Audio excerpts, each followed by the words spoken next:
우리 이제 3번 문제에 이제 도시개발법 문제가 나오는데요. 도시개발법. 도시개발법은 우리 네 문제까지는 어렵지 않게 마칩니다. 나왔던 지문이 또 나오기 때문에 계속. 근데 생전 처음 볼 것 같은 그런 지문이 들어가 있는 문제가 한 두 문제 정도는 나와요. 예. 그럴 때는 당황하지 말고 5개 지문 안에서 보편적인 거 찍으면 정답이에요. 그거 못 맞히더라도 합격에는 지장 없는데 맞히면은 고득점이 되는 거지. 13번의 도시개발법에 대한 설명 중 옳지 않은 거, 틀린 거 찾기인데요. 1번 도시개발구역의 뜻, 그렇죠? 도시개발 사업을 시행하기 위해서 지정 고시된 구역을 말한다. 2번 단지 조성 또는 시가지 조성, 그렇죠? 단지 조성 또는 시가지 조성을 도시개발 사업이라고 하고요. 3번 국토계획법에서 사용하는 용어는 따로 정하는 경우를 제외하고는 도시개발법에서 이를 적용합니다. 4번 도시개발구역이 지정이 되면 개발행위 허가제가 적용이 돼요. 그래서 도시개발구역 안에서는 도시개발 사업에 저촉될 우려가 있는 행위에 대해서는요, 허가를 받고 해라. 개발행위 허가제가 적용이 됩니다. 4번 틀렸고, 이제 5번이 시험 지문에 자주 나오죠. 도시개발구역 지정이 있으면 그 지역은 도시지역으로 결정 고시된 것으로 본다. 그래서 도시개발구역 지정 효과가 나오잖아요. 도시개발구역으로 시행했을 때 도시개발구역 지정 효과.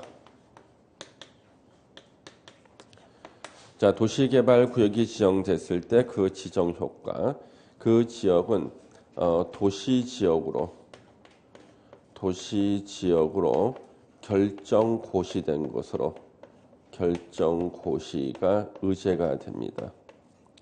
도시지역으로 결정 고시가 의제가 되고요. 그 다음에 지구 단위 계획구역으로 지구 단위 계획구역으로 결정 고시가 의제가 됩니다. 그러면 만약에 우리 농림지역에다가 도시개발구역을 지정한다면 농림지역이 뭘로 바뀐다는 거예요? 도시지역으로. 그 다음에 거기도 지구단위 계획구역으로 결정 고시가 이제된다는 것은 이 지구단위 계획구는 당연히 도시지역 내 지구단위 계획구역으로 결정 고시가 의제가 되는 거예요. 그런데 단 이런 효과가 안 생기는 곳이 있다. 취락지구에다가 도시개발구역 지정하면 도시지역 되는 것도 아니고 지구단위 계획구역 되는 것도 아니다. 이게 시험에 계속 나왔거든요. 또는 이제 도시지역 외의 지역에 외의 지역에 지정된 지구단위 계획구역. 지구단위 계획구역은 역시 그러하지 아니하다. 이거는 시험에 한 번도 안 나왔는데 이걸 잘 이해를 못 하시는 분들이 있어요. 이게 무슨 뜻이냐면 우리 도시지역 외의 지역에도 지구단위 계획구역 지정할 수 있잖아요. 예를 들면 관리지역이 50% 이상인 지역에 도시지역이 아니죠. 지구단위 계획구역 지정할 수 있는데 거기다가 도시개발법상 도시개발구역을 지정했을 때 그 계획관리 지역이 도시지역으로 바뀌어서 도시지역 되고, 그 다음에 도시지역이 아닌 곳에 지정된 지구단위 계획구역이 이제 도시지역 안에 지정된 지구단위 계획구역으로 바뀌는 것도 아니라는 얘기예요. 예. 그래서 도시지역 외의 지역에 지정된 지구단위 계획구역, 예를 들어서 계획관리 지역에 지구단위 계획구역 지정돼 있는데 거기다가 도시개발구역 지정하니까 계획관리 지역이 도시지역으로 바뀌고 그로 인해서 도시지역 내의 지구단위 계획구역으로 또 바뀌고 이런 일 없다는 거예요. 예. 그대로 이거는 계속 도시지역이 아닌 지역으로 이렇게 남아있는 거예요. 이것은요. 예. 그래서 요거는 지문이 길기 때문에 시험에 안 낸 거라고요. 그냥 계속 이거 난 거죠. 칠학지구에다가 도시개발구역 지정했을 때는 도시지역으로 결정 고시가 의제되지 않는다. 지구단위 계획구역도 결정 고시가 의제되지 않는다 이거죠. 원칙은 이제 그렇게 도시적 결정 고시된 것으로 본다죠. 14번 개발계획 수립에 관한 설명 중 옳은 것 찾기. 1번 지정권자가 도시개발 사업을 환지 방식으로 시행하고자 개발계획을 수립할 때는 환지 방식이 적용되는 지역의 토지 면적 3분의 2 이상, 토지 소유자 총수 2분 이상의 동의를 받아야 되죠. 이때는 수용 사용 방식을 환지 방식으로만 바꾸면 옳은 지문이 될 텐데 그렇죠? 예. 그래서 1번 틀려 있고 2번 개발 계획에는 지구 단위 계획이 포함되어야 한다. X. 자, 우리 이 개발 계획 내용이요. 양이 굉장히 많아요. 이 개발 계획 내용. 요 개발 계획의 내용이 양이 굉장히 많은데 이 개발 계획 내용을 다 외웠던 사람 시험 떨어졌습니다. 이게 너무 많은데 이걸 외우느라 다른 걸 못 외웠거든. 근데 이걸 외우지 않고 개발 계획 내용 안에는 각종 계획이 다 들어가요. 근데 개발 계획 내용 안에 안 들어가는 계획이 3개가 있어요. 지구 단위 계획 X, 실시 계획 X, 환지 계획 X. 이 3개는 개발 계획 내용 안에 안 들어가. 이거 빼놓고 보면 무슨 뭐 교통 처리 계획, 무슨 계획해서 끝에 단어가 계획으로 끝나는 온갖 것들이 다 들어가는데 요 3개의 계획만큼은 개발 계획 내용이 안 들어갑니다. 안 들어가는 거 외우고 간 사람만 시험 붙었어요, 이거. 예. 그래서 주변에 보면은 공부를 엄청나게 많이 하는데 성적 안 나오시는 분들 있잖아요. 그분은 신체의 특정 부위를 의심을 받아요. 저 사람은 저 공부 많이 하면 성적이 안 나올까? 막 의심 받는다니까. 예. 근데 공부는 열심히 안 하는 것 같은데 성적 잘 나오는 사람은 저 사람은 어디가 참 좋다.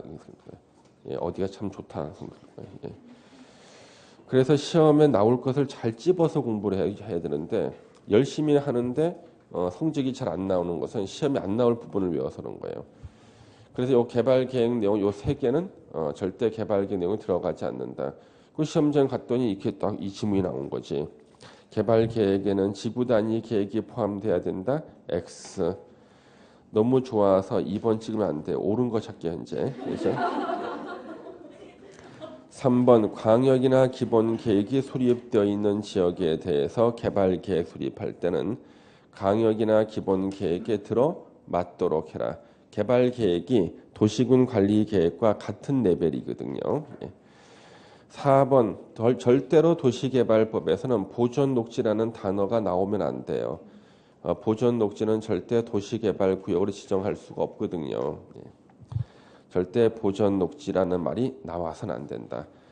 그래서 우리 도시개발 구역을 먼저 지정하고 개발 계획 수립을 나중에 할 수 있는 지역들 이거는 거의 시험 나온다고 봐야겠죠. 시험 2번 보면 1번은 나오니까. 그러면 도시개발 구역을 먼저 지정하고 개발 계획 수립을 나중에 할 수 있는 곳은 시가지를 조성하는 곳이죠. 시가지 조성은 건물이 별로 없는 곳에 합니다. 첫 번째 자연 녹지 지역의 도시개발 구역 지정할 때. 두 번째 생산 녹지 지역의 도시개발 구역 지정할 때. 세 번째 도시지역 외의 지역. 네 번째 국가 균형 발전을 위해서 지정하려는 지역, 단 자연환경 보전 지역 제외. 5번째 주거, 상업, 공업 지역이 차지하는 비율이 30% 이하인 지역. 그 다음에 플러스 개발 계획을 공모할 때. 5개 플러스 개발 계획 공모할 때. 도시개발구역 먼저 지정하고 개발 계획 수립을 나중에 할 수 있답니다. 자, 그래서 4번도 틀렸죠. 자연 녹지 지역이라 그래야 되는데 보존 녹지 나오면 안 되죠. 5번의 개발 계획의 작성 기준. 자, 개발 계획도 행정 계획이다. 이 기준은 누가 정하는가? 국토교통부 장관이 정한다. 국토교통부령 아닙니다. 옳은 것은 3번이구나. 자, 15번 도시개발조합 거의 매년 나오죠. 도시개발조합은요. 틀린 것은 조합을 설립하고자 하는 때는 도시개발구역 안에 토지 소유자 7명 이상이 정관을 작성해서 인가를 받아야 한다. 이때 조합 설립 인가권자는 누구예요? 지정권자. 도시개발구역을 지정한 바로 그자가 도시개발조합 설립할 때 인가권자가 되고요. 2번이 틀렸네. 조합 설립 인가를 신청하고자 할 때는 토지 면적 3분의 2 이상 토지 소유자의 동의야. 토지 소유자 총수 2분의 1 이상의 동의를 얻어서 설립 인가 신청을 해야 됩니다. 그래서 틀렸네, 그렇죠? 앞에가 3분의 2, 뒤가 2분의 1이 돼야 되구나, 그렇죠? 예. 너무 짜증나 이런 것들 보면은. 그렇지만 시험에서 이게 나오기 때문에 2번이 일단 틀려서 정답. 조합 설립 인가를 받았을 때 조합이 성립하는 게 아니에요. 주된 사무소 소재지에 30일 내 설립 등기를 해야지만 성립합니다. 3번 맞고. 도시개발조합의 법적 성격은 공법상의 법인입니다. 우리 도시개발조합은 공법에 나오죠. 그리고 명칭은 조합이지만 성질은 법인이고요. 이 도시개발조합의 법적 성격에 대해서요. 14회 공인중개사 시험이었습니다. 14회 때는 공법만 출제 오류가 7문제였어요. 다 맞게 해주거나 복수 정답 인정한 문제가 7문제였어요. 공법만. 실제 오류는 10문제가 넘는데 10개는 너무 지나치니까 끝까지 우긴 거야. 출제 오류가 아니라고. 예, 그래서 7문제를 다 맞게 해주거나 복수 정답 인정됐는데 그 중에 하나 다 맞게 해준 문제가 하나 있어요. 다음 중 옳은 것을 찾아라. 옳은 것 찾기인데 만약에 옳은 게 없으면 다 맞는 거죠, 그렇죠? 다음 중 옳은 것은 해서 옳은 걸 정답을 도시개발조합은 민법상 법인이다 써놓은 거예요. 도시개발조합이 민법상 법인이다. 민법상 법인이다. 이거 아니지. 도시개발조합은 민법에 나와 공법에 나와. 공법에는 공법상 법인이야. 민법상 법인이 아닌데 왜 출제하신 분이 민법상 법인이라 그랬냐 그러면요. 도시개발조합은 도시개발법에 규정하지 않은 규정은 민법상 법인에 관한 규정. 그렇죠? 민법상 사단법인에 관한 규정을 적용하잖아요. 예. 민법상 사단법인에 관한 규정 적용한다고 해서 민법상 법인이 되는 게 아니야. 우리 민법 총칙에 나오는 주소라든가 권리 능력이라든가 행위 능력 규정들 있잖아요. 예? 그다음에 소멸시효 같은 거 이런 것들은 온갖 행정법에 다 준용이 돼. 그러면 행정법의 주소 규정이 민법이 준용되면 행정법이 민법으로 바뀌어? 아니거든 그거는요. 예. 그런데 이 출제하신 분은 그걸 몰라요. 그 원리를. 법학을 공부한 지 없기 때문에. 그래가지고 자기 딴에는 옳은 거 찾기 민법상 법인을 내버리는 이거 옳은 거예요. 옳은 게 없잖아요. 다 맡겨줬지. 2,000명 추가 합격. 14회 때 26만 명이 응시해가지고 원래 합격자는요. 2만 명, 15,000명 정도가 돼야 됐거든요. 원래 14회 때는 26만 명이 시험을 봐서 합격자가 1만 5천 명이 돼야 정상인데 공법 때문에 3만 명이 돼버렸어. 3만, 예, 3만 명이 합격자 3만 명이 됐어요. 14회 때. 그래서 절대 민법상 사단법인에 관한 규정이 준용된다고 해서 도시개발조합이 민법상 법인 되는 거 아니에요. 예, 공법상 법인이에요. 또 공법상 또는 공공조합 이런 말도 쓰죠. 예. 그래서 공법상의 법인입니다. 법적 성격, 민법상 법인. 그분 바로 퇴출돼 버렸어요. 출제위원회에서 바보 소리 듣고. 왜냐하면 얼마나 그 다른 교수만 충격을 줬냐 그러면 예전에는 본인이 몇 문제씩 맡아서 문제를 냈단 말이에요. 바보 소리 듣는 거지. 바보. 그러니까 가장 기본적인 것을 틀렸으니까 바보 소리 듣는 거죠. 예. 그래서 15회 시험 때는 바로 공법 출제위원 전원을 법대 교수로 다 바꿨어요. 그 전까지는 정체가 불분명하신 분도 출제위원 했었거든요. 근데 14회 때부터 문제지를 공개했기 때문에 절반을 법대 교수님, 절반을 기존에 하시던 분 했는데 기존에 하시던 분들이 이렇게 사고를 낸 거예요. 예. 그러면 13회 때까지 우리 시험 문제 공개 안 할 때는 얼마나 오류가 많았겠습니까? 그렇죠? 자기는 붙은 줄 아는데 떨어지고 내가 왜 붙었지 않은 분들이 있었어요. 내가 어떻게 붙었을까? 그래가지고 그래서 요즘에 가끔 가다가 예전에 14회심 이전에 붙었던 분인데 아무리 공부를 안 해서 시험 붙었다 그래도 시험 붙을 정도면은 자기가 다니는 학원을 알아야 되는 거 아니야? 제가 어느 학원 다니는지는 모르는 거야. 좀 이상하긴 해. 아무리 그냥 간신히 붙었다 그래도 시험 과목은 좀 알아야 되는 거 아니에요? 시험 과목도 모르고 학원도 모르는데 자격증은 있어. 이해가 안 돼 나는. 그런 분 내가 몇 분 만났거든요. 예.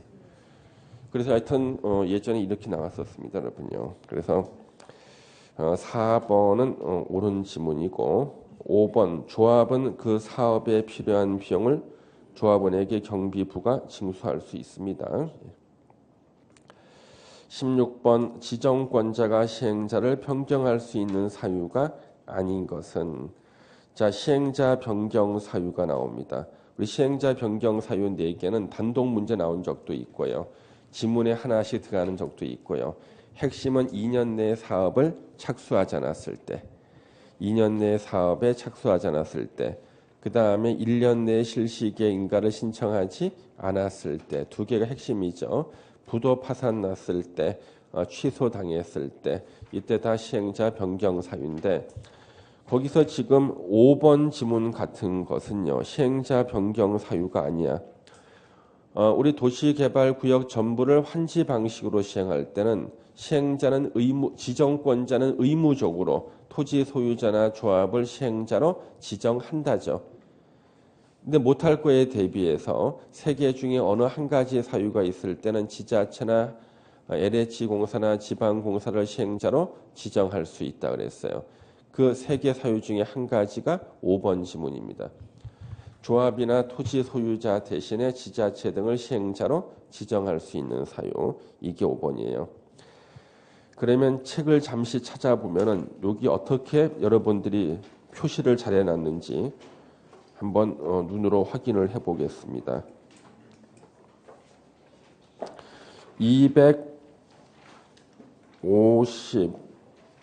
258페이지입니다. 기본서 258페이지에 위에 가로 2번을 보세요. 기본서 258페이지. 예. 책을 안 갖고 오는 사람들도 많네. 예. 오늘 또 계속 또 책 찾아봐야겠네. 그렇지? 예. 258페이지 가로 2번 보세요. 지자체 등을 시행자로 지정하는 경우라고 나왔죠. 앞에 페이지를 싹 넘겨서 어디를 보냐면 255페이지를 보세요. 255페이지 박스 바로 위에 있는 문장 위에 보시면은 가로 1번의 시행자 지정의 원칙 도시개발사업 시행자는 다음의 자 중에서 지정권자가 지정한다. 다만 도시개발구역 전부를 환지 방식으로 시행할 때는 5번에 나오는 토지 소유자나 6번의 조합을 시행자로 지정한다. 그리고 다시 258페이지로 와서 가로 2번에 지자체 등을 시행자로 지정하는 경우 지정권자는 도시개발구역 전부를 환지 방식으로 시행할 때 토지 소유자 또는 조합을 시행자로 지정하는 규정에도 불구하고 밑에 박스 3개 중에 하나의 사유가 있을 때는 지자체, LH, 지방공사, 신탁업자를 시행자로 지정할 수 있다.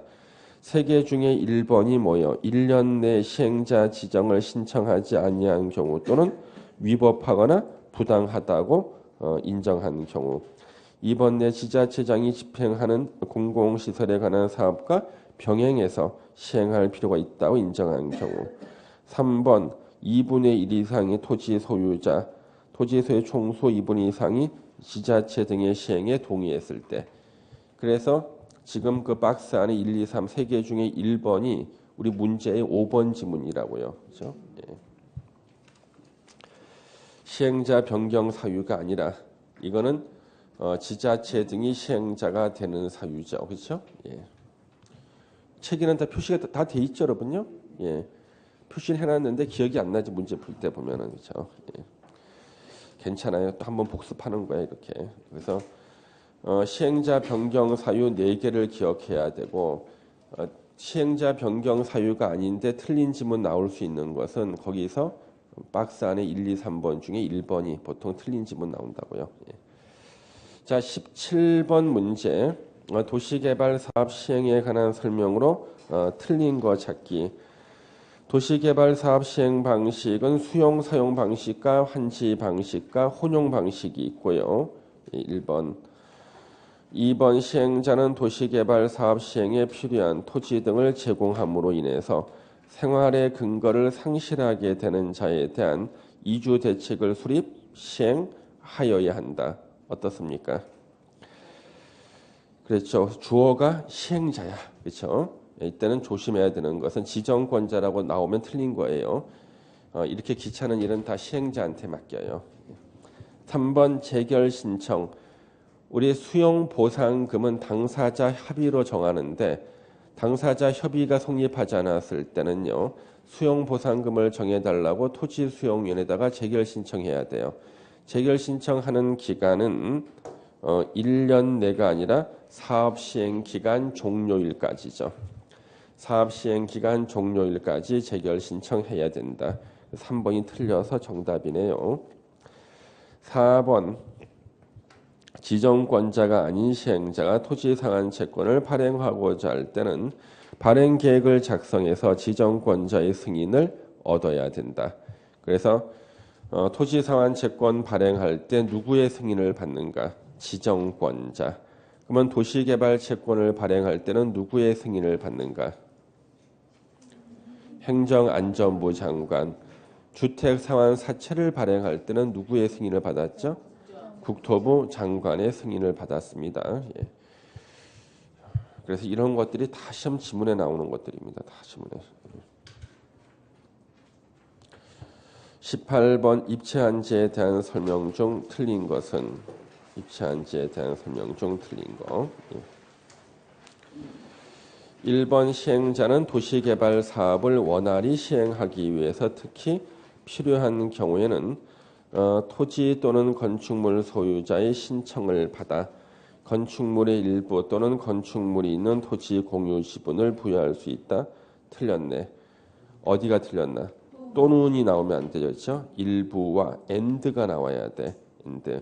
1번 지문은 기출문제에 나와서 많은 학생들을 집으로 돌려보낸 예, 부동산 사무실에 갈 줄 알았는데 집으로 돌려보낸 그 지문이에요. 또는 자가 시험장에 안 보이는 거야. 시험장에서. 당연히 우리 긴장하면 우리 안 보이죠. 그렇죠. 예, 빨리 읽다 보니까. 그래서 시험 끝나고 나온 다음에 이제 물어보다가 자기가 틀린 줄 알고 충격받는 거예요. 예. 참고로 여러분 절대 시험 1교시 끝나고 난 다음에 1교시 끝난 거에 대해서 물어보거나 막 그러면 안 돼요. 예. 시험 답안지 냈잖아. 그렇죠. 이미 의사표시 끝났잖아.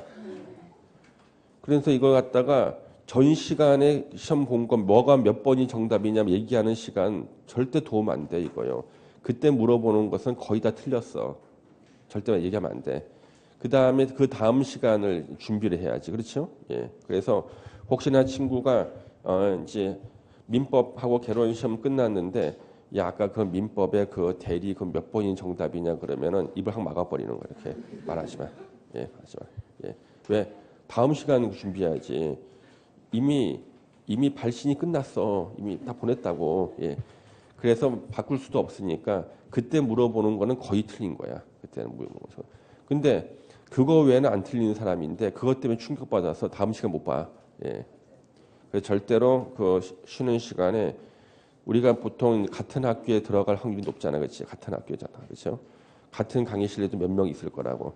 절대 시험에 대해서 물어보거나 말하거나 그러면 안 돼요. 그 다음 시간을 준비해야 되고. 그러면 이제 우리 공법하고 중개법 시험 같은 시간이잖아요.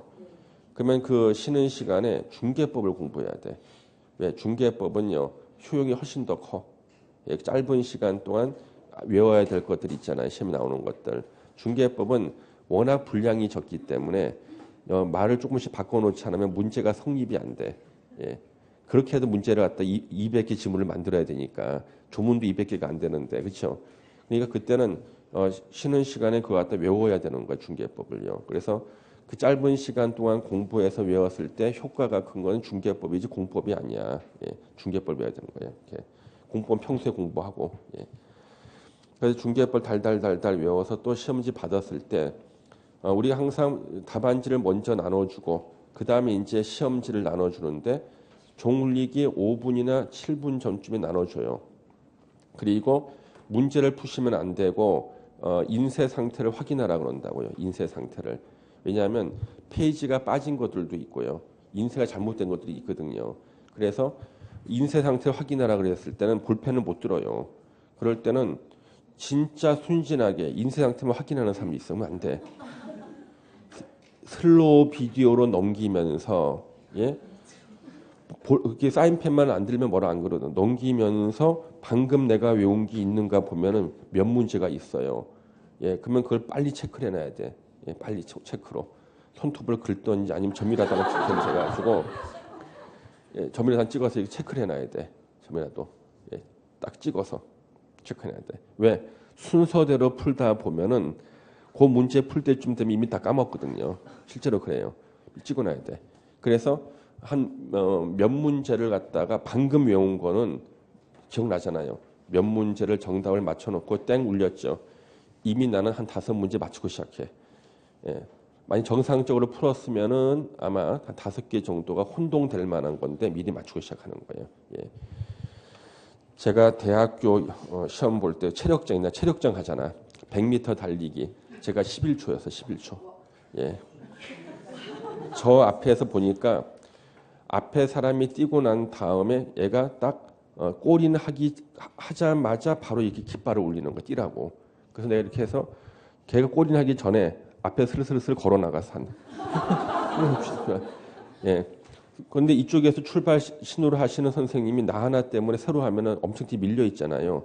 예. 그러니까 새로 뛰는 소리를 안 한다니까. 그래서 슬슬슬슬 걸어 나가지고 뛰더니 한 10m 이상을 한 15m 이상을 갖다가 먼저 나와서 떴더니 11초가 딱 나와.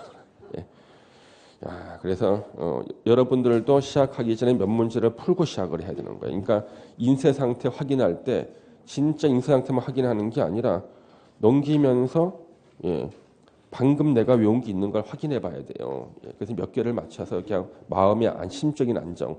노골적으로 문제 풀면은 뭐라 그러니까 기분 나쁘니까 그냥 인쇄 상태 이렇게 확인해 보면서 몇 개를 이렇게 맞추는 거예요. 예, 그렇게 사셔야 됩니다. 요즘엔 종 울리고 난 다음에는 체크를 못 하게 돼 있기 때문에 바로 뺏어가거든요. 종 울렸는데 만약 안 뺏어가 이거 안 가져가잖아요. 그 강의실에 있던 사람이 고발을 해요. 예, 고발합니다. 예. 그래가지고 어쩔 수 없이 뺏어가니까 항상 시간 넉넉하게 두고 답안지를 옮겨야 되는 겁니다. 예. 그래서 이 시험 보는 것, 모의고사 보는 것도 실제하고 똑같이 보셔야 돼요. 시험 외적인 요인으로 문제를 받을 수 있거든요. 예. 자, 지금 거기 토지 상환 채권 선택했고, 그 다음에 5번 지문은 언제 수용권을 취득하는가? 세부 목록 고시가 있으면 사업 인정 고시가 있는 것으로 본다죠. 예, 예, 예, 그거 제가 설명드렸어요 방금. 예, 18번 이제 입체한지할 차례이고요. 예. 그래서 아까 우리 그 4번 지문 설명드렸고 아까 5번 지문 이제 설명 안 드렸거든요. 예, 예, 5번 지문 한 거예요. 예. 18번의 입체 환지는요. 입체 환지는 1번 지문이 가장 중요한 지문이죠. 왜? 종전 토지 대신에 개발한 환지로 바꿔줘야 되는데 바꿔주는 환지는 항상 부족해. 그래서 환지를 서로 받으려고 싸움 납니다. 싸움 날 때라고 법조문을 못 만드니까 원활히 시행하기 위해서 토지 또는 건축물 소유자의 신청을 받합니다. 토지 또는 건축물 소유자의 신청. 예전에는 토지 소유자의 동의였어요. 토지 소유자의 동의를 개정해서 토지 또는 건축물 소유자의 신청으로 바뀌었고요. 건축물의 일부 또는 건축물 토지의 공유 지분을 부여할 수 있다 그랬는데 아까 1번 지문에 나와 있는 그 또는이 자 이제 이거 한번 설명해 볼게요. 또는이 자 이제 정리를 한번 해야 되는데 자 원래 우리 종전 토지 대신에 환지 있죠. 이 환지로 받아야 되는데 이 환지가 부족해요. 그러면 종전 토지 대신 환지 대신에 건축물의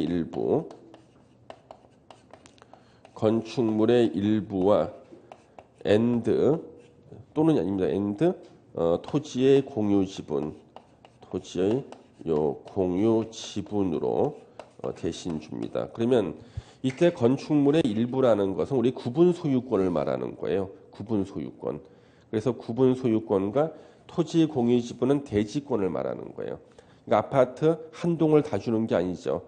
뭐 101호에 해당되는 대지의 공유 지분을 주는데 여기서 입체한지에서 시험 나올 때 이 건축물의 일부에 자 종전 토지의 저당권이 설정이 돼 있다. 종전 토지의 저당권이 설정이 돼 있다. 그러면 이 저당권은 어디에? 건축물의 일부와 토지 공유 지분에 설정된 것으로 본다. 그래서 저당권이 종전 토지가 두 개로 바뀐 거잖아요. 그러니까 저당권도 각각 두 군데 설정된 것으로 본다. 그 다음에 건축물의 일부와 토지 공유 지분을 취득하는 시기는 언젠가? 이것도 시험에 나오거든요. 환지 처분 공고일 다음 날. 그렇죠? 그러니까 입체한지 이렇게 나오고 예전에 우리 입체한지를 할 때는요. 토지 소유자의 동의였단 말이에요. 토지 소유자의 동의를 받아서인데 이것을 이제 개정한 거예요. 토지 소유자의 동의를 토지 또는 건축물 소유자의 신청, 건축물 소유자의 신청으로 이렇게 바꾼 거예요. 신청으로 이렇게 개정한 거예요. 예전에는 입체한지를 사람들이 안 받으려고 그래가지고 토지 소유자한테 만나가지고 입체한지 좀 받아주세요. 이렇게 동의서를 받았다고요. 요즘에는 사람들이 입체한지를 좋아해. 특히 아파트를 받는 거 좋아해요. 그래서 요즘에는 줄 서는 거야. 서로 동의해 주겠다. 그래서 줄 서라는 게 신청이지. 신청. 그래서 이 또는이라는 말 때문에 일단 1번 지문은 틀렸고요. 입체한지에서요. 그래서 1번 지문 시험에 너무나 충격적으로 이 또는이라는 말이 눈에 안 보이는 거야. 시험장에서요. 그래서 특히 지금 1번 지문이 오답이 많아질 수밖에 없는 게 토지 또는 건축물 소유자의 신청을 받아 그랬죠. 또는 한 번 더 나오거든요. 그래서 이제 오답률이 더 높아져 버린 거예요. 2번은 토지 소유자 또는 건축물 소유자의 신청이 있어야 가능하고 시행자가 처분할 권한이 있는 건축물과 대지가 있어야 한다. 3번 지문도 알아두셔야 되는데 이 3번처럼 써놓은 것이요. 선생님 이거 너무 뻔한 거 아닙니까? 막 그래. 시행자가 처분할 권한이 있는 건축물과 대지가 있어야 되는 것은 너무나 뻔하지 않냐 그러는데 이게 뻔한 조문이 아니에요. 이건 절대로 의미가 있는 조문이에요. 여러분 혹시나 우리 민법의 일반 원칙에서요. 타인의 권리를 매매하는 계약은 무효야 유효야? 예? 타인의 권리를 매매하는 계약 유효죠. 예. 근데 도시개발 사업 시행자만큼은 그런 짓을 못 한다는 거야. 그렇죠? 자기가 처분할 권한이 있어야 되거든. 자기가. 예. 그래서 시행자가 처분할 권한이 있는 건축물과 대지가 있어야지만 입체한지를 할 수 있는 거고 민법의 일반 원리와는 달라요. 민법은 타인 소유 물건도 내가 매매할 수 있죠. 왜? 이행기에만 주면 되는 거잖아. 이행기만. 그렇지만 도시개발법 시행자는 그게 아니라고. 아예 처분할 권한이 있는 건축물과 대지가 있어야 돼요. 아무런 문제의식이 없는 분들한테 괜히 설명한 것 같다. 예. 그래서 민법을 아주 깊이 있게 공부한 사람이 3번 지문 틀리는 경우가 있어요. 처분할 권한이 없더라도 입체한지를 할 수 있는 거 아니야? 입체한지하는 효력 발생일까지만 확보해서 넘겨주면 되는 거 아니야? 이렇게 생각하면 안 된다는 거예요. 이거는요. 4번 종전 토지에 대한 저당권은 입체한지 처분 공고일 다음 날에 건축물의 일부와 토지 공유 지분에 존재하는 것으로 본다. 주택으로 환지하는 경우에 동주택에 대해서는 주택법에 의한 주택 공급에 관한 기준 대표적인 게 청약 순위를 말해요. 청약 1순위, 2순위, 3순위를 적용하지 않아. 내가 주택법상 청약 순위는 3순위에 해당되는데 입체한지를 갖다가 주택으로 받을 때는 그 순위와 상관없이 입체한지를 받을 수가 있어요. 요즘에 이게 인기가 있다니까요. 청약 순위를 적용하지 않기 때문에. 그래서 입체한 지 가장 중요한 지문 5개를 또 보셨고요. 자, 19번부터가 이제 정비법인데요. 재건축 사업 있죠. 우리 재건축하고 주거환경 개선 사업 2개는요. 관련되는 것을 묶어 가지고 한꺼번에 이렇게 시험에 나와요. 자, 재건축 사업에 관한 설명 중 옳은 것은 1번 재건축 사업은 정비 조합만 만자 때문에 틀렸네. 예. 그 만자 없이 그냥 재건축 사업은 정비 조합이 시행한다? 맞아. 근데 만자 때문에 틀린 게 천재지변 등등 8개 중에 어느 하나의 사유가 있을 때는요. 재건축이나 재개발을 시장, 군수 등이나 토지주택공사 등이 시행할 수가 있어요. 8개 중에 어느 하나의 사유가 있으면은. 그래서 만자 때문에 1번 틀렸고 2번 시장, 군수 등이 직접 재건축 사업 시행하는 것은 인정이 되죠. 8개 사유. 8개 중 우리 1번은 기억해. 천재지변. 예. 그 다음에 3번 재건축 사업을 시행하고자 하는 자는 시도지사에게 틀렸다. 우리가 안전진단을 갖다가 요청해야 됩니다. 안전진단을 요청은 누구한테 하는가? 시장, 군수 등에게 안전진단을 요청하여야 한다예요. 안전진단 실시를 요청해야 됩니다. 그래서 시도지사가 하는 게 아니라 시장, 군수 등이 합니다. 4번 시장, 군수 등은 재건축 사업 시행 여부를 결정할 때 안전진단 결과만을 검토. 틀렸다. 주어가 시장, 군수 등이라고 얼마 전까지 돼 있었는데 법에는 정비계획 위반권자라고 써놓고 정비법 시행령에는 시장, 군수 등이라고 써놔가지고 혼란을 주더니 정비계획 위반권자로 이번에 통일했어요. 그래서 시장, 군수 등을 갖다 그 조문을 정비계획 위반권자, 정비계획 위반권자로 바꿔주세요. 물론 어차피 그건 틀린 지문이야.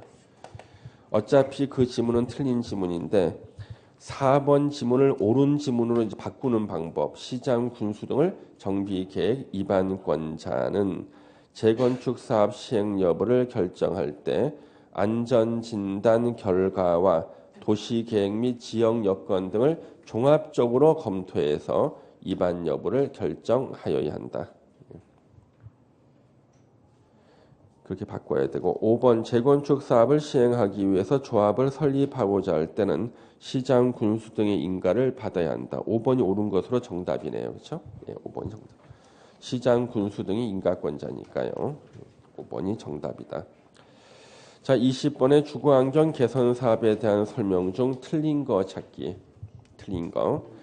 주거환경 개선 사업에 따른 건축 허가 받을 때, 자, 건축 허가를 받거나요 등기할 때는요 원래 국민주택 채권을 매입해야 되는데 주거환경 개선 사업을 할 때 건축 허가나 등기를 할 때는 국민주택 채권을 매입하지 않는다는 거예요. 매입에 관한 규정 적용하지 않는다는 것은 매입하지 않는다. 그래서 제가 다른 학생한테 물어봤어요. 왜 매입하지 않냐? 주거환경 개선 사업에서는 좀 돈이 없는 곳이 많아서 그런 것이 아니냐? 그게 아니야. 우리 돈 없어 나라에서 다 뺏어가요. 시장, 군수 등이나 토지주택공사 등이 시행자인 게 주거환경 개선 사업이죠. 지네들이 시행자니까 지네들은 국민주택 채권을 매입하지 않겠다는 뜻이에요. 그래서 1번 시험에 몇 번 나왔던 지문이고 2번 주거환경 개선 사업에서는 시장, 군수 등의 사업 대행이 불가능하죠. 2번이 틀려서 정답입니다. 사업 대행이라는 것은 민법상 대리나 마찬가지입니다. 자, 본인에 해당되는 자가 능력이 부족한 조합이나 토지 등 소유자예요. 대리인, 시장, 군수 등이나 토지주택공사 등이나 지정개발자입니다. 자, 그러면은 주거환경 개선 사업의 사업 시행자는 누구예요? 시장, 군수 등이나 토지주택공사 등. 지가 지를 대리해? 예, 자기 계약이야? 예? 있을 수 없죠. 그렇죠. 예, 그래서 사업 대행이 주거환경 개선 사업에 안 나와요. 재건축하고 재개발에서만 사업 대행이 가능해요. 그래서 2번은 틀렸습니다. 주거환경 개선 구역 안에서 도시군 계획시설의 결정 구조, 설치 기준 등에 관해서는 국토교통부령이 따로 정하는 바에 의한다. 그래서 주거환경 개선 구역 산꼭대기에 도로를 설치하거나 공원을 설치하거나 공용 주차장을 설치할 때는 기준을 국토교통부령으로 따로 정할 수 있다. 3번 지문은 시험에 나온 적이 없어요. 예. 그래서 한번 넣어놓은 거지. 예. 4번 자, 요거는 용도 지역 결정이 의제되는 경우가 지금 4번하고 5번에 나온 거예요. 용도 지역 결정이 의제되는 경우. 그래서요. 지금 요 주거환경 개선 구역으로 주거환경 개선 사업하는 주거환경 개선 구역으로 이렇게 지정을 하면은요. 지정하면 거기는요. 환지 방식이나 자력 방식으로 사업을 시행할 때는 이때는 2종 일반 주거 지역으로 일반 주거 지역으로 결정 고시된 것으로 본다.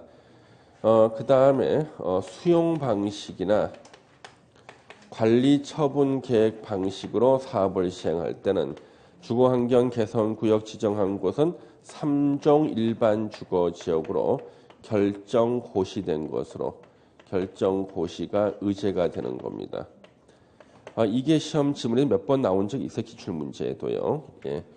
그래서 우리 환자가 두 종류 있다 그랬죠. 환자가 두 종류. 진짜 아픈 환자와 안 아픈 환자. 예. 환자 두 종류. 예. 그래서 지금 4번은 수용 방식이니까 3종이고요.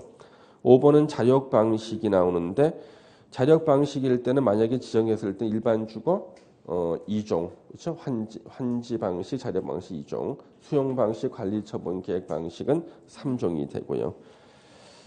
그래서 지금 수용 방식에 3종 맞고 5번은요. 정비 구역의 지정 해제할 수 있다. 임의적 해제가 5번에 나온 거예요. 자력 방식으로 시행 중인 주거환경 개선 사업은요. 10년이 경과하고 지정 목적 달성할 수 없다고 인정되는 경우 토지 등 소유자 3분의 2 이상이 정비구역 해제에 동의했을 때 그래서 10년에 가로치고 토지 등 소유자 3분의 2 가로치고 가로 안에 알맞은 말 시험에 나올 수 있습니다. 근데 정비구역을 해제할 수 있다야. 할 수 있다. 임의적 해제죠. 예. 그래서 지금 이게 주거환경 개선 사업에 나오는 그 지문들 5개를 묶어놓은 겁니다. 지금. 그다음 21번에 지도의 심의를 거쳐 정비구역 등 지정을 해제할 수 있는 것. 그러니까 임의적 해제를 지금 물어보는 건데 1번은요. 도시환경 정비사업 아니 이거는 지워주세요. 재개발 사업으로 바꿔주세요. 재개발 사업이에요. 1번 지문에 21번의 1번 지문이요. 재개발 사업이에요. 이거 기출문제 지문을 넣어놨더니 기출문제가 예전 거예요. 지금 다 돼 있어요? 어디 보자. 돼 있네. 예. 수정됐구나. 예. 저는 그 저장하기 전에 거야. 얘는 저장하기 전에. 여러분들은 내가 수정해서 저장한 거 출력했고요. 그렇죠? 예. 자, 1번 지문은 시험에 나왔어요. 5년 있죠. 5년을 물어보는 거예요. 5년에 가로쳐놔요. 그래서 재개발 사업을 토지 등 소유자가 시행하는 경우 재개발 사업을 토지 등 소유자가 시행할 때는 토지 등 소유자 몇 명이에요? 20명 미만일 때죠. 그렇죠? 재개발 사업을 조합이 할 수도 있고 토지 등 소유자가 할 수도 있잖아요. 그렇죠? 그러면 재개발 사업을 토지 등 소유자 한다는 것은 토지 등 소유자가 20명 미만일 때예요. 요때는요. 사업 시행 계획 인가를 갖다가 언제 신청해야 되냐 그러면 5년이 되는 날까지 사업 시행 계획 인가를 신청해야 되는데 안 했을 때는요. 무조건 정비구역 지정을 해제하여야 한답니다. 1번은 시험지문 나왔고 5년 꼭 기억하시고요. 2번 토지 등 소유자가 정비구역으로 지정 고시된 날로부터 2년이 되는 날까지 추진위원회 승인을 신청하지 아니하는 경우 2년 나오니까 추진위원회네. 3년은요. 3번은 지금 2년 나오니까 추진위원회. 4번 조합 나오니까 또 3년이 나오고, 예. 5번 토지 등 소유자 30% 이상이 정비구역 등의 해제를 요청할 때 정비구역 해제할 수 있다죠. 임의적 해제가 5번이네요. 그러면 시험 문제 나온다면 우리 지금 30%잖아요. 이거 과반수로 나올 수도 있고 50% 이상 나올 수도 있어요. 우리가 왠지 보면은 해제하기 위해서 30%는 좀 적지 않아? 예. 근데 이 30%로 현재 돼 있기 때문에 시험에 나오면 50%나 아니면 과반수로 나올 확률이 높아요. 30%가 해제를 요청하면은 70%가 해제를 반대한다 할지라도 해제할 수 있다고 돼 있어요. 지금 조문이요. 예. 그래서 5번 지문은 의미가 있기 때문에 알아두셔야 되고요. 그 다음에 22번에 이제 추진위원회와 정비조합에 대한 문제가 나오는데 혹시 1번 지문을 갖다가 혹시 보신 적 있습니까? 22번에 1번 지문. 아마 처음 봤을 거야. 얼마 전에 신설됐어. 그리고 우리 시험범위에 들어가. 우리는 시험 보는 그날까지가 우리는 효력 발생이잖아요. 그렇죠? 그래서 이게 얼마 전에 신설이 됐는데 10월 초에 효력 발생해. 10월 12일 날부터. 우리 10월 27일에 시험 나와 이거는. 예. 이거는 아주 의미 있는 거야. 자, 100개가 개정됐을 때 제가 100개를 다 개정 사실을 강의 안 한다 그랬죠. 한 10개만 추린다 그러면 그 중에 하나 더 가는 기고예요. 1번 지문이에요. 그래서 문제에 넣어서 여러분들 공부를 시키려고 제가 넣어놨는데 이거는 아주 의미가 있고 요즘 논란이 너무 많이 되는 거예요. 정비 예정 구역이나 정비 구역에서 예를 들면은 재개발 구역을 지정한 거예요. 그래서 주택법에 따른 지역주택조합이 조합원을 모집하는 경우가 많아요. 여기는 보면 재개발한다고 정비구역 지정해놨거든. 그랬더니 지역주택조합이요. 거기 사는 사람들한테 조합원으로 가입하래. 지역주택조합으로. 그래서 이게 중복되는 경우가 생겨버린 거예요. 지금요. 그래서 이쪽에는 재개발하는데 재개발하는 쪽에 있는 토지 건축물 소유자는요. 이 사람은 분명히 재개발 조합원이잖아요. 주택법상 지역주택조합의 조합원이 돼버려 또. 예. 이걸 막는 규정이 하나도 없었어 지금까지요. 예. 그런 일이 없었기 때문에 그런 일이 발생한 거예요 이제. 그래가지고 1번을 만들었어요. 정비구역이 먼저 지정됐을 때는요. 정비구역에서는 주택법에 따른 지역주택조합의 조합원을 모집해서는 안 된다. 그래서 자기가 낡은 주택이 있는데 그 주택 가지고 재개발 조합의 조합원도 되고 지역주택조합의 조합원도 되고 예. 본인 생각은 뭐야? 난 빠른 쪽으로 가야지. 부담금 적고 예, 빠른 쪽으로 가야지 생각하는 거죠. 지금까지 그걸 금지하는 규정이 없었다니까? 그런 일이 없었으니까 그렇잖아요. 이런 일이 생긴 거예요. 저쪽에 영등포 쪽부터 시작해서 생긴 거예요. 그래서 이 조문을 갖다 긴급하게 만들었어. 긴급 만들고 시행이 10월 12일부터인가 시행이니까 우리 시험범위에 들어가요. 1번은 그 취지만 알면 이해가 되죠? 예. 2번 정비 사업이 진행되지 않는 등의 사유로 이거 방금 봤던 거야. 더 이상 진행 안 돼서 정비구역이 해제가 돼버리면은 추진위원회 필요 없죠. 승인 취소. 조합도 필요 없죠. 조합설 인가도 취소된 것으로 보고 고시하게 돼 있습니다. 그런데 이제 정비 사업이 다 끝나서 정비구역 지정이 해제가 될 때도 있어요. 목적 사업을 다 달성해 해제될 때 그때는 조합이 없어지거나 그러지 않아요. 조합은 이제 청산 절차에 들어가는 거죠. 3번 추진위원회가 행한 업무를 총회에 보고하고요. 추진위원회가 행한 업무와 관련된 권리 의무는 조합이 포괄승계한다. 포괄승계 시험에 나왔었어요. 4번 여러분 잘 아는 거 있네. 조합장 또는 이사의 자기를 위한 조합과의 계약이나 소송에 관해서는 감사가 조합을 대표한다. 5번 틀렸죠. 이거 다 3년이죠. 그렇죠? 3년. 그래서 본래는 조합이나 토지 등 소유자가 사업 시행자인데 8개 중에 어느 하나의 사유가 있을 때는 시장, 군수 등이나 토지주택공사 등이 시행자가 될 수 있다. 8개 중에 우리가 외운 것이 1번 천재지변이 있을 때 2번은 2년이 나오고 3번이 3년이 나와. 이게 바로 3번이었어. 8개 중에. 그래서 3년이 나온다고. 예. 그래서 3년 내에 조합 설립 인가 신청하지 않거나 인가 받고 나서 3년 내에 사업 시행 계획인가를 신청하지 않았을 때는요. 시장, 군수 등이나 토지주택공사 등이 사업 시행자가 될 수 있다. 이 조문 하나 알아두셔야겠죠. 예. 그럼 이거 5번 지문을 공부했으면은 이제 복습하실 때 8개 사유 한 번씩 다 읽어보셔야 된다고요. 복습할 때는. 23번 재건축 사업의 안전진단에 대한 설명 중 틀린 거 찾기. 1번 정비 예정 구역별 정비 계획 소립 시기가 도래했을 때는 정비 안전 진단을 실시하여야 한다. 맞아요. 재건축 사업의 안전 진단은 주택 단지 건축물을 대상으로 합니다. 주택 단지 건축. 이때 그래서 건축물이니까 상가도 포함해요. 단지 내 상가도. 3번이 틀렸네. 안전 진단 요청이 있을 때는 30일 내 실시 여부 결정해서 요청인에게 통보해야 돼요. 30일이고요. 예전에 40일로 틀리게 나온 적도 있었고요. 4번은 선생님 4번 생전 처음 보는데요. 이거 신설됐어.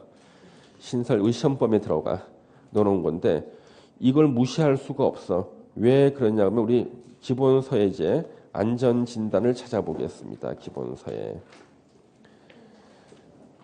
기본서의 안전진단을 찾아봐야 되는데 자 여러분들 346페이지를 보세요. 우리 기본서 346페이지 기본서 346페이지 보면 맨 위에 안전진단 대상이라고 가로 2번에 나오죠. 재건축 사업의 안전진단은 주택단지 건축물을 대상으로 하는데 다만 보세요. 다만 다음 어느 하나에 해당되는 주택단지 건축물은 안전진단 대상에서 제외할 수 있다. 그러니까 안전진단 안 받고 철거할 수 있는 거예요. 1, 2, 3, 4번 다 체크 다 돼 있죠. 거기 5번이 신설이 됐어. 우리 시험 보면 들어가 5번. 이 5번이 바로 그 지문 그대로야.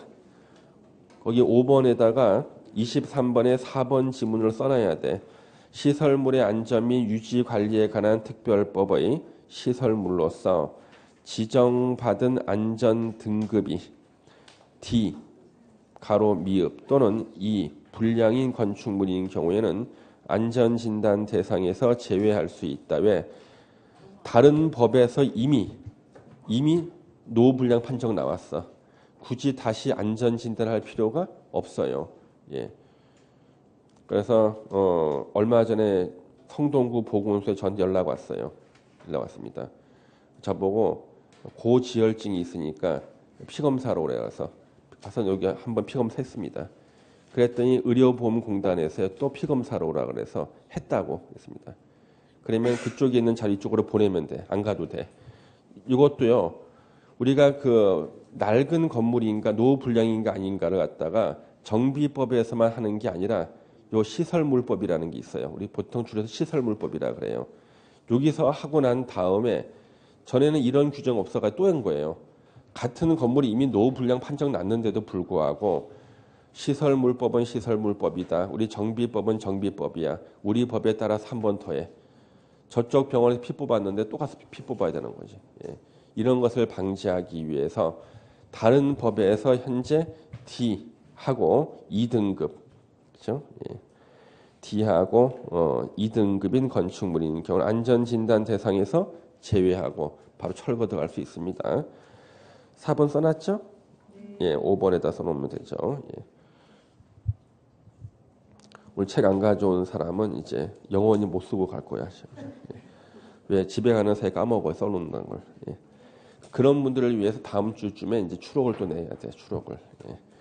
5번에 국토부 장관은 시도지사에게 안전진단 결과 보고서 제출을 요청할 수 있고 적정성 여부에 대한 검토를 요청할 수가 있습니다. 자, 24번 관리처분계에 관한 설명 중 틀린 거 찾기. 1번 지문은요. 올해 신설된 조문이에요. 1번 지문이 우리 기본서 어디에 나오는가 한번 찾아볼까요?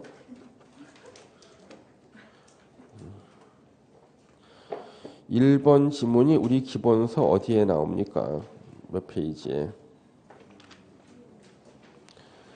어디에 나오냐면 공고 분양 신청 쪽에 나와요. 여기요. 예. 자, 우리 400페이지 있죠? 400페이지. 맨 밑에 동그라미 6번을 보세요. 기본서 400페이지 맨 밑에 동그라미 6번.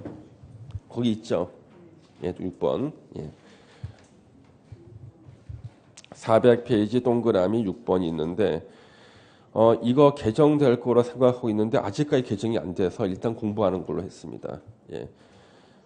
그래서 그 동그라미 6번은 지금 그 지문이 24번의 1번 지문이에요. 자, 24번 1번 지문을 보세요.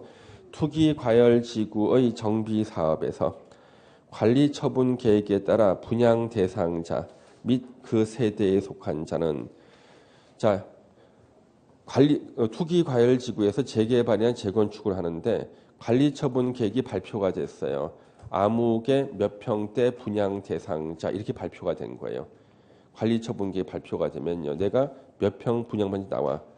그래서 거기 관리처분계 써 있다니까 이름이 박종철 30평대 분양 대상자. 그러면 그 분양 대상자하고 세대를 같이 하는 가족들이 있죠.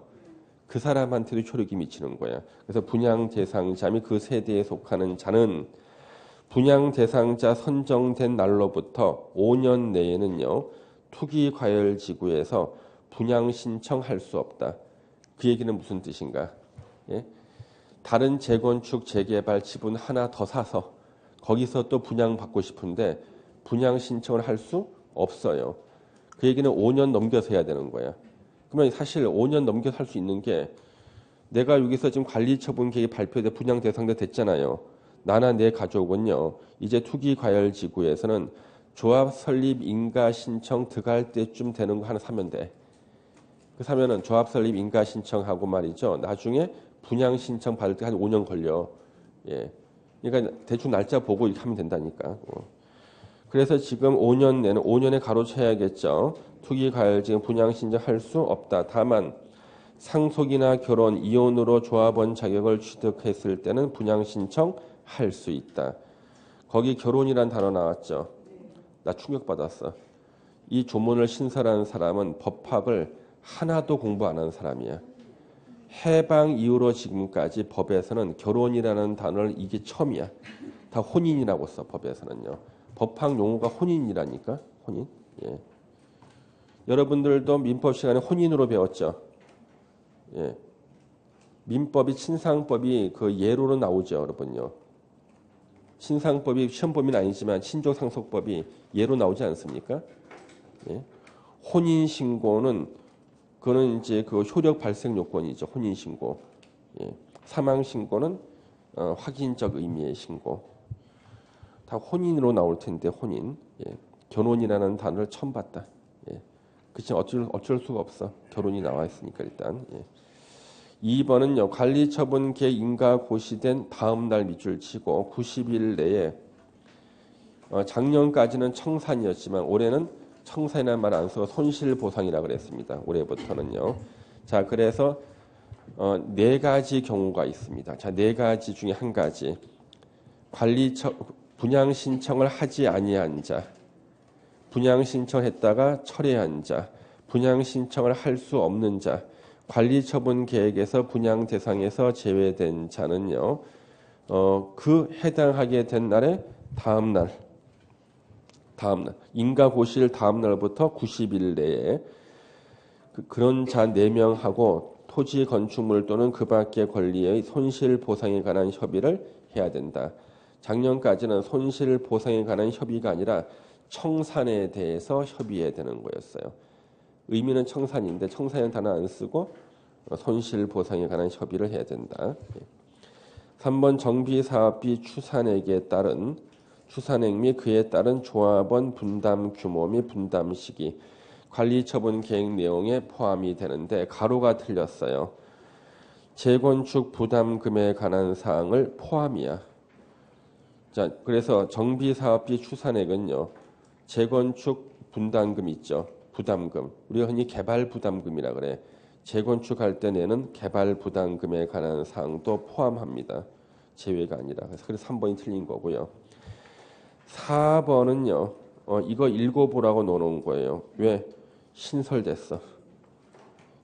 원문을 넣어놨어요. 실제는 이게 줄여서 나오기도 하겠죠. 특별시장, 광역시장, 도지사는 정비사업 시행으로 정비구역 주변 지역의 주택이 현저하게 부족하거나 왜 부족해집니까? 정비사업 하는데요. 철거하고 사람들이 이제 전세주택에 3년 살다 와야 되거든요. 주택이 부족해요. 순간적으로 3년간은. 새로 짓기 전까지는. 주택시장이 불안정하게 되는 등 조례로 정하는 사유가 발생했을 때는 주거기본법에 따른 시도 주거정책심의의 심의를 거쳐 사업시행계획 인가 밑줄, 관리처분계획 인가 밑줄, 시기를 조정하도록 시군구청장한테 요청할 수 있다. 사업시행계획 인가 나중에 내주세요. 관리처분계획 인가 나중에 내주세요 하는 거죠. 이 경우 요청을 받은 시군구청장은 특별한 사유가 없으면 요청에 따라야 되는데 사업시행계획 인가나 관리처분계획 인가 조정 시기는 인가 신청한 날로부터 1년을 넘을 수 없다. 그러니까 1년 정도 미룰 수 있다는 얘기죠. 1년을 넘을 수가 없습니다. 예. 그 다음에 5번. 자, 5번은 단서 부분이 새로 올해 신설된 부분이에요. 시장 군수동은 사업 시행자의 관리처분계획 인가 신청을 받은 날로부터 원래는 30일 내 인가 여부를 결정해서 통보해 줘야 되는데 관리처분계획 인가 신청을 받아서 확인해 봤더니 좀 미심쩍은 게 있어. 시장 군수가 보기에는요. 그때 시장 군수동은 다른 기관에다가 관리처분계획 타당성 검증을 요청할 수가 있어요. 요청했을 때 타당성이 검증해서 돌아오는 시간이 있잖아요. 그래 이때는 60일 이내에 인가 여부를 결정해서 사업시행자에게 통지해야 됩니다. 여기까지 보셨고 잠시 쉬었다가 이제 건축법 보겠습니다.